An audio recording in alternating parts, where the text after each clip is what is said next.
I'm actually pregnant.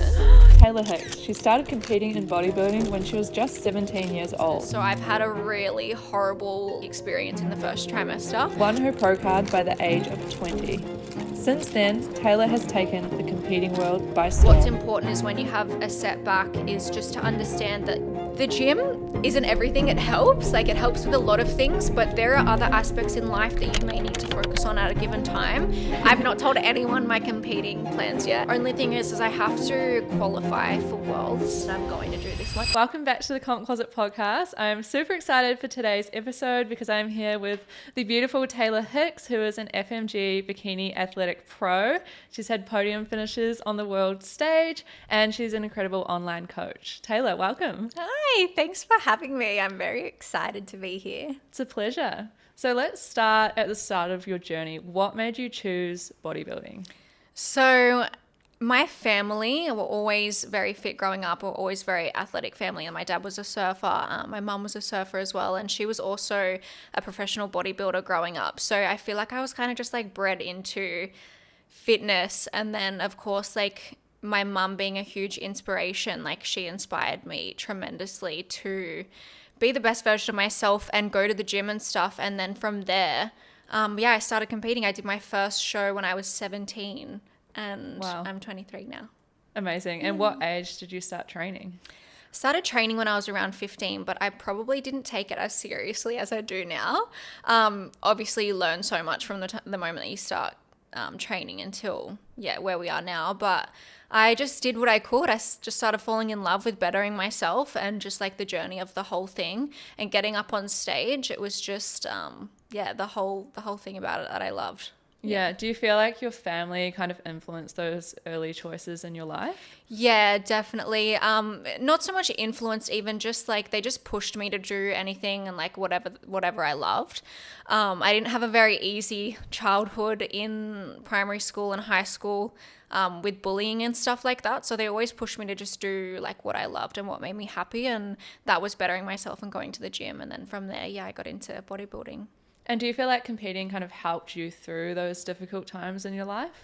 Yeah, it's even till this day, like I think that competing is something that I love doing. I don't do it as a distraction or anything, but it gives me a lot of purpose and something to focus on. I also just love the concept that I get to inspire people at the same time and help other people through experiences that maybe I went through and kind of like teach them and show them the way like that I took to find myself out of those uncomfortable situations and stuff as a younger kid. Yeah, incredible. And do you feel like you worked on your mindset as well as, obviously your body? Yeah, I honestly, I struggled a lot being young, like with my mental health, a lot. Like more than I like to admit. I worked with multiple psychologists, psychiatrists. My mum would come along with me to all of them. And together we worked a lot on my mental health. And I find that competing in the gym has helped me so much bring myself out of those bad headspaces and stuff. Yeah, incredible. And socially, did you find it hard competing so young? A lot of girls are out drinking and partying and they're not in the gym every morning. For sure. And you know what, I heard so much of that when I was growing up as well, because I pretty much grew up competing. 15, 16 is such a young age to start prepping. I remember posing in the mirror when I was 15, 16, thinking about Hattie Boydell, being I want to be that one day. So wait, what was the question? It was about how competing impacted other areas of your life and socially. Totally. So not really, only because I never found myself being that kind of person anyway. I've never been a big drinker, big partier. It's never been my social scene. I've always been quite socially anxious sometimes, which is kind of weird to think about because, I've got this big platform on social media and I compete and stuff. I think I'm kind of very introverted, but at the same time, I love to express myself. So I think expressing myself in the way that is comfortable for me is putting myself out of my comfort zone for one, but yeah, performing on stage and stuff like that. That's why I chose FMG to start with, because you get to be just wholeheartedly yourself and express yourself in like the bikini to the posing. It's so personalized. You just get to be so much yourself. So I think being able to express myself like that, no, I didn't feel like I was missing out on drinking or partying or anything, because I was having too much fun with what I was doing. Think that's a similar reason to why so many people are drawn to FMG as a federation, as well as that self-expression. Yeah. Can you give the listeners a bit of a background on your competing history? Like walk us through what shows you did and what kind of happened along the way? Yeah, I'd love to. So I first competed when I was 17, and I did a IFBB show. And I think I was 17 because I was too young to do FMG, but I was 17 and I got up on stage at the Amanda All-Female Classic and I took out Junior Champion, which was amazing because I didn't even know how to train back then. I just like gave it a crack, gave it my best. And I took out Champion. I ended up entering in 3 categories and I placed first, second and third. So yeah, it was awesome. A really great first experience for me competing, and it kind of just like put a kick in my step to keep going. But yeah, I found that I really struggled after that prep because I was so young and it was a lot of like strain on my body. Yeah. Yeah. And then from there, what shows did you do? And then from there, I did the FMG. It was WBFF, but it's FMG now. I'm going to call it that. I did that show when I was 20, I think. I think I was 20 or 21. I can't even remember the dates now. Maybe I was I was 20. So I did that show, which was an April show, and I prepped for 4 months for it. And I originally wasn't even going to do like that show. I wasn't even sure if I was going to compete again. I had so much fun doing that, but because of like how much my body and stuff suffered afterwards, I was kind of like, oh, maybe I'm just built for fitness and not like the competing side of things. But I did that prep, and because you don't have to be as lean and as like strict with everything and as dry and like robotic on stage, I did the prep for the FMG show and just fell in love. And I actually won my pro card. So that was amazing for me. I was 20, I won my pro card, and yeah, from there I did took the rest of that year off because COVID and stuff kind of cancelled the rest of the shows. The following year I prepped and I did the Worlds show. My first Worlds show, I was 21 and I came second in Worlds, which is amazing. After that, I did the October show, but I was going through a lot. These are the times where I'm calling like Toby, my posing coach, and he's just counseling me through everything. But I didn't do my best, but to not do my best and still place third was amazing for me because it just showed that, I really made it through everything and still got up on stage and, you're versing amazing women like in the pro lineup. Yeah. From there, I came back and I did Worlds the following year. I was 22, and then I came fourth there. And then I came back, did the October show last year, still 22, and I came second in Australia. So incredible. Yeah. And how do you stay so consistent throughout that journey and, through adversity and with different feedback from judges? For sure. I think like there was a lot of controversy that happened between like the two federations, hence why FMG took a stand back from WBFF, because it was so different compared to, we like to say the judging was the same, but realistically it's stupid to say that because like, nobody ever knew the standard overseas. So we never really knew how to come in or how to be competitive overseas. So it was really, it was really hard to go overseas. Yeah, for sure. And what advice would you give to a competitor who is struggling during prep with things, in life outside of prep? I think with prep, it's a whole like different mindset. And do you mean like struggling to find like the balance between life and prep, or like genuinely struggling in prep to like balance? Like if they're in prep and they have things in life that come up that, distracting from prep, or they're going through a difficult time with mindset, what advice would you have to keep pushing through? Well, personally, I think that obviously if, everything that's happening externally from the prep is hurting you like internally too much, take a step away from the prep. 100%. Like I'll always enforce that, because nothing is more important than like your well-being and your mental health. But if you're just struggling to find a little bit of balance and stuff, and maybe you feel like you're missing out on certain aspects, it's kind of like you have to choose. Like you really have to choose, because it's two different mindsets and it's two completely different lives that you step in. You either step into the prep life and you completely commit, or you take a step out. Maybe you're not ready yet. But yeah, when you know, like when you get into a prep and you're like, I'm in my groove and everything around me is perfect. I've got the support, and things will come up through your prep. But as long as you just know that you're like, this is your like your purpose, you're doing this for a reason, and remember your why you're getting up on stage. There's always a reason. If there's no reason for you like doing a prep and getting up on stage, then like you're actually a psycho, because there's always a reason. No one does that shit for no reason. But yeah, just remember your why, remember your reason, and yeah, push through. What's your why for competing? Oh, it makes me emotional to like think about, because do you know what? I think it's because I came from such I struggled a lot in my younger years, and I think to prove to myself that I'm not the people that I'm not the person that was bullied, and I'm not like the person that people made me out to be.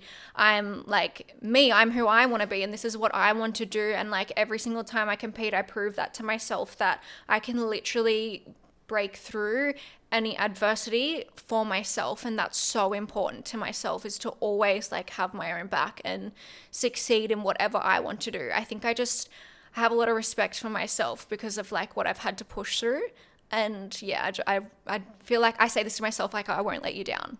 Yeah, that's really beautiful. And I think that's really cool for other competitors to know that you went through that, because they might have been through something similar, and they don't realize that when they just see you up on stage looking incredible.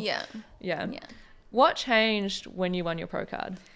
My whole life changed, honestly. My whole life changed. I went into that show pretty confident. Every show I go into, I'm very confident. Like I go in with a winner's mindset, and that's not to say like if I don't win, I'm completely disappointed. I just feel like it's necessary for people to go in with a winner's mindset. Like you do everything that you do with a winner's mindset to succeed. And wait, I keep forgetting the question. That's my ADHD. I'm like, I need what changed when you won your pro card? Yeah, so honestly, my whole life changed, everything, because I didn't even really feel like I wanted to compete again, as I said. And then when I won my pro card, I was like, holy shit, like I'm this person now. Like, and I got so much love from it afterwards. And I was like, do you know what? Like, I'm going to use this to use my voice and help other girls and like be an inspiration to women. So if anything, like it was a blessing, not for selfish reasons. I was completely just like, I now get to use my voice, and people get to like look at me now as an inspiration. And yeah, I get to inspire. That was the main thing. Yeah, incredible. And I feel like you did have such a big impact when you won your pro card. Like there's certain competitors that they go pro and then just everyone knows them. Like I feel like, your following was growing, you got brand deals. Can you tell me a bit more about how you actually grew your social media? Yeah, so it happened very organically. My social media grew because I was doing all of these shows, and I was kind of hitting the right targets with all of my like niche of following, and people who were kind of maybe in the same boat of fitness, people who were wanting to compete or wanting to better themselves. That was kind of all of the content that I was putting out, because again, as I said, like when I turned pro and I was able to use my voice, I started using my voice, and people just were attracted to that, and they wanted to be involved in that. And I was very lucky to have a lot of people come on board and follow my account so I could help more people. Yeah, incredible. And you have had some insane sponsorships and brand deals. What are your top tips for someone who wants to get some of those sponsorships or deals themselves? Be authentic is a huge one. I have on social media, and anyone listening to this who like has my social media, you will know that on my social media, I am like nothing but myself. Like I'm the weirdest person you will ever meet, and you see that through my social media. I'm so authentic, and I find that it's relatable as well. Like goes back to like my childhood. I always tried to be somebody else to fit in, and it got me nowhere. Like it got me around the wrong crowds, the wrong people, nobody who I could relate to, I never felt like home with a group of friends. And then I started being authentically myself. And then my group came to me, and then my followers came to me, and we were just like this party of like weird people inspiring each other. Yeah, I love that. And that definitely shows through your content. Like, yeah. How do you stay so authentic when you're promoting brands or sponsored deals? I think my huge tip for that is don't take on any brand deals or sponsorships and stuff like that you don't align with. So every brand deal and sponsorship that I have, I've aligned with like completely, whether it's supplements, hair, makeup, skin, or activewear and stuff like that. I will test it before I accept the sponsorship and be like, yes, this feels like me, because I live and breathe my sponsors. Like, they are like the reason I get to do a lot of the things that I get to do, and a lot of the exciting things that I also get to do, like collections and stuff, collaboration collections. And that's like amazing for someone like my age to just be doing. Having my own collection with Tahira was a huge one, a huge accomplishment for me. And yeah, getting to work with Sarah Jade Hair as well through the last like 3 years I've worked with her. So yeah, be authentically you, and either your sponsors will find you, or you can say no to sponsors that don't align to you. Yes, I love that. Yeah. Can you share more about the process of actually doing your own collection with Tahira? Because that's so cool, and I think the dream for a lot of women. Yeah, so it's actually crazy. So originally I worked with Riderwear when I first got into like the fitness industry, and they reached out to me and I accepted a sponsorship deal with them. And I remember it had been a dream for me to work. I don't really want my own activewear to be brand, like, to be completely honest. I always wanted to work with an inspiring brand that I aligned with and their values and morals and everything as a company. And I was working with Riderwear for a while, and I remember reaching out to them and being like, hey, what does it take to be able to have my own collection with you guys one day? Because I looked up to like Lauren Simpson and that, who had her own collection with them. And I was like, do you know what? This would be amazing. With everything that I stand for, I could, put this on women's bodies as well and make them feel good about themselves. And yeah, it was something ridiculous that was completely unachievable for me at that time. So I ended up saying goodbye to them because I no longer aligned with that. Like, it wasn't, where it was going to take me wasn't really like worth what I was getting. So I was able to say, hey, look, I'm going to like take a step back and then find a brand that I align with and that's going to grow with me, and that, yeah, we can grow together. So that's when Carly and I connected. Carly and I have been friends for years, and she was actually the first inspiration that I ever had in the fitness industry. So when we started working together, it was honestly so surreal, because, when you look up to someone and then all of a sudden you're like in the same room with them, and then you're talking with them, and then, maybe you're sponsored by them, and now I have my collection with her. So yeah, the process behind that, yeah, it happened over time, but I think me being so authentically myself and showing up as myself, Carly saw that and was like, you don't need X amount of followers. You don't need X amount of reach. You don't need this. Like, your message is enough, and I want that to be a part of my collection, and I want to put this on women's bodies and make them feel how you want them to feel. That is so exciting. And it must feel so surreal seeing your collection actually out there and seeing people wearing it. It is. What emotions like run through your head when you see that? I was just like, honestly, because when I was like 15 years old, like, life seems so hard, so freaking hard when you're 15. And I just remember thinking, like, I've always had, even though life seemed hard, I always had so much like hope in myself. Like, always knew I was going to make it in something, no matter what I did. And yeah, seeing my collection come out and like working with Carly on the collection and seeing it, doing the shoot with her, the campaign shoot, seeing people like sell out my product like on her website and stuff like that.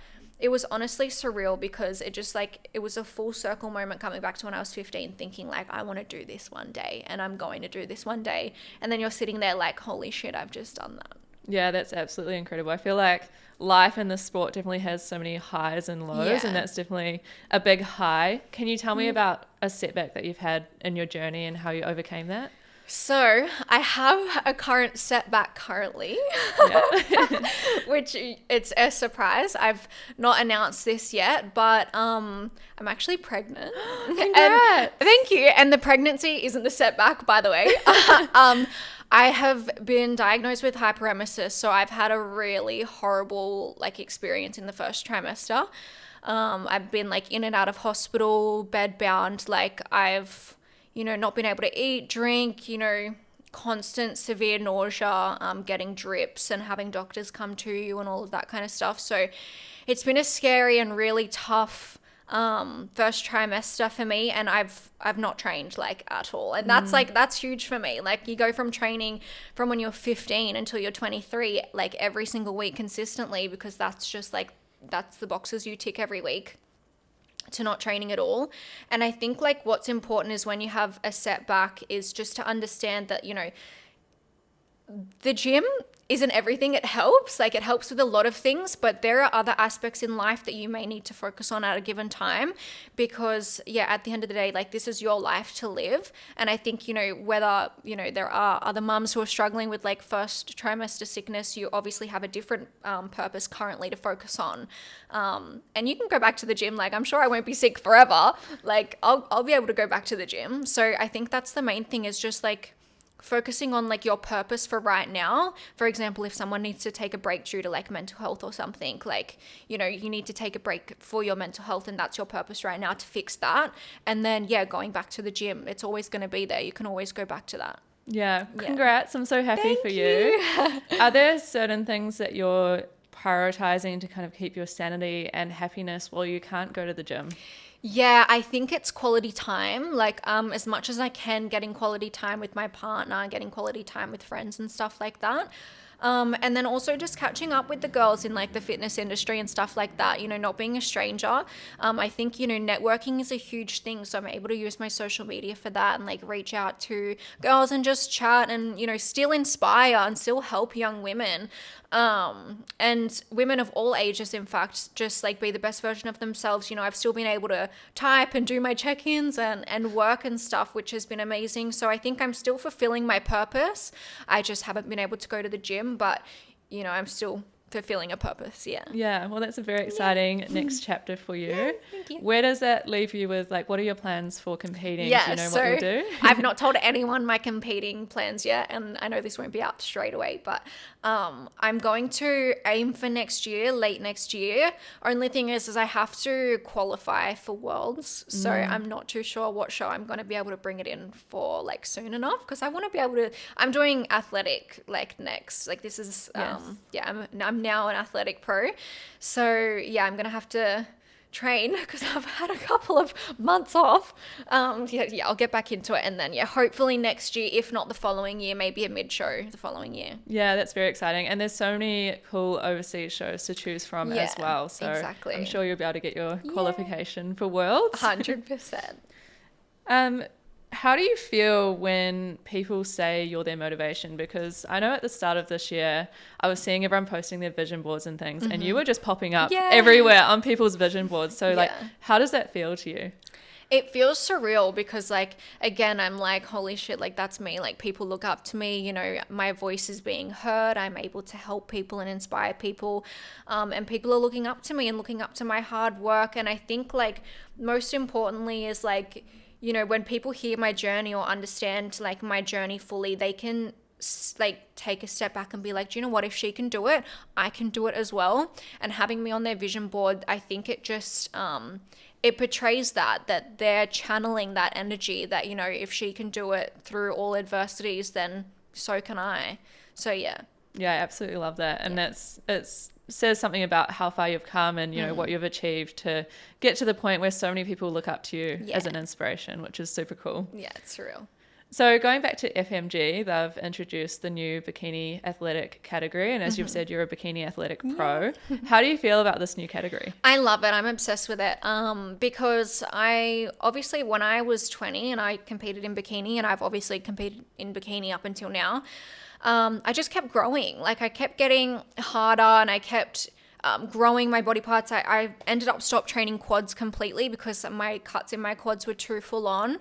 And yeah, I was significantly like getting kind of pushed out of bikini. I was still placing high. I was able to pose and like cover certain areas of my body that were coming in a little bit too hard, a little bit too sharp, but I was way too small for fitness. And if I wanted to be competitive in fitness, I would have had to take a couple of years off. And I didn't want to take a couple of years off. I wanted to just like go for it because I loved it. I enjoyed it so much. So I'm excited for this new category because it's obviously a mix between the two. It's a more athletic, bikini looking, physique. So I'm really excited to see the girls, tomorrow and see how they look. Too. Yeah. Was it difficult, like not training to your full potential or not feeling like you can, fully push hard in the gym and you had to stop training quads? Yeah, it was. And mainly in my posing as well, because, I've got like a lot of comfortable poses that I loved hitting, and I remember I would hit them and you could just see like like this is in America, you could just see the judges being like, no. They were like, yeah, no. Like as soon as I'd hit my front shot, I wouldn't even get a second look. So now that there's the athletic in there, I'll be able to hit that front shot like no tomorrow. And a lot of other girls who do get leaner throughout the legs are going to be able to enhance that. And that's the whole reason behind like FMG is being like, well, it's so individualized to the person, and a lot of people, no two people are the same. So it's really good that we added this category because, there are girls that are small but get really lean and can't help it. Like myself and my lower body. So I'm excited to see how it takes off and who the new pros are going to be. Yeah, me too. I'm very excited to watch everyone. What's another change that you've seen in FMG that you think is really positive? The community, for sure. I think when we separated from WBFF, we left behind a lot of the people who we didn't align with. That's why we separated, because we no longer aligned with the values and the morals and just honestly everything that the owners and the community aligned with. So stepping away from that, we have completely not even built it from scratch, because we were always in there with these like values and morals. So we've stepped away, and we've got this beautiful community now that we feel like we have a home and a place to fit, where we don't feel like we need to hide, or we don't feel like we need to shy away. Because, there was times where I was getting told off for posting certain things on social media. Or for example, if I posted my front shot on social media and you could see the cuts in my quads immediately, it would put a bad taste in, the judges' mouths overseas, because they knew I was coming in too lean and I was already getting overlooked. So I feel like we're just completely, like, it's a judgment-free zone in not WBFF, lol, FMG. Complete judgment-free zone. And I'm just like, I'm so happy that we brought this here, because honestly, after everything that happened in America with WBFF, I thought that there was no future with competing anymore for me and so many other girls, because nobody wanted to compete with WBFF anymore. So we were like, where do we go? Like, we don't want to be anywhere else. We want to keep this same thing going. So yeah, I think it is such an incredible community that's already been formed with FMG, and the vibes are just so high coming into the show. Like everyone's so excited and everyone's so positive, which is really incredible. Yeah. What advice would you give to someone who wants to compete but they're kind of like shy and introverted and they don't really know anyone else in the industry? Honestly, get yourself out there, find a coach and start to get yourself out there, because you'll regret it if you don't. Like, you'll go your whole life or maybe a couple of years like regretting all of the opportunities that you didn't take. And I know for a fact that so many girls get into this industry and they start mingling and meeting the other girls in this industry, especially at Red Joe Night or, the community events that we have. They're meeting other girls and they're like, these are my best friends for life now. I've met some of my bestest friends for life when I walked in and I knew nobody.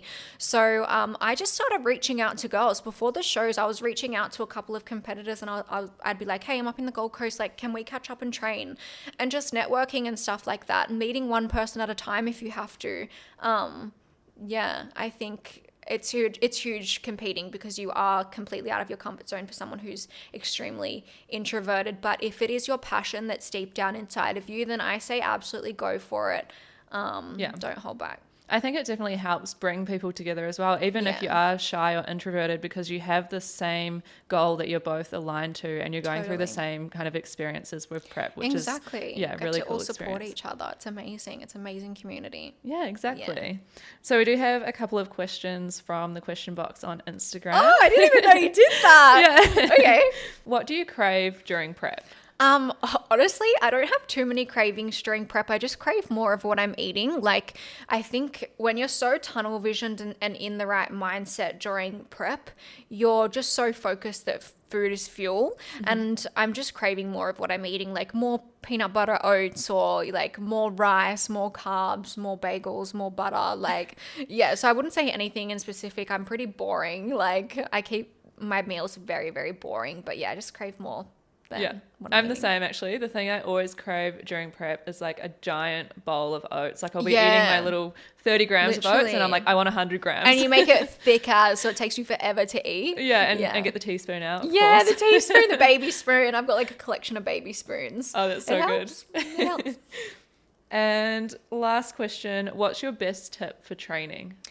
Best tip for training. So what evolved my training so much, so drastically, and why I have such a big transformation from the last time I stepped on stage to my most recent is pre-activation and priming drills. Highly, highly recommend to save yourself from injuries and obviously activating the correct like muscle group before training. That's a huge one. It changed my life. And if your coach isn't giving you pre-activation drills or priming drills, then ask for them or like source them elsewhere because it's a huge, significant difference in my physique from, even my first show until now. Yeah, amazing. So do you think that's helped you grow like specific areas that you wanted to improve? 100%. I was super quad dominant and always struggled with my quads, and I have barely trained my quads my whole competing journey, and they've stayed pretty fine. But I really needed to bring up my glutes and my hamstrings, and if you've seen like one of my comparisons before or after, it's amazing. I'm super proud of that. Yeah, it's insane. Yeah. So where can people find you to follow your journey and find out about your coaching services as well? So either my Instagram, which is Tayla Hicks Fitness, or my website, which is taylorhicksfitness.com. Amazing. Well, thank you so much for coming on and sharing your exciting news with us. Thank you for having me. It was fun. My pleasure.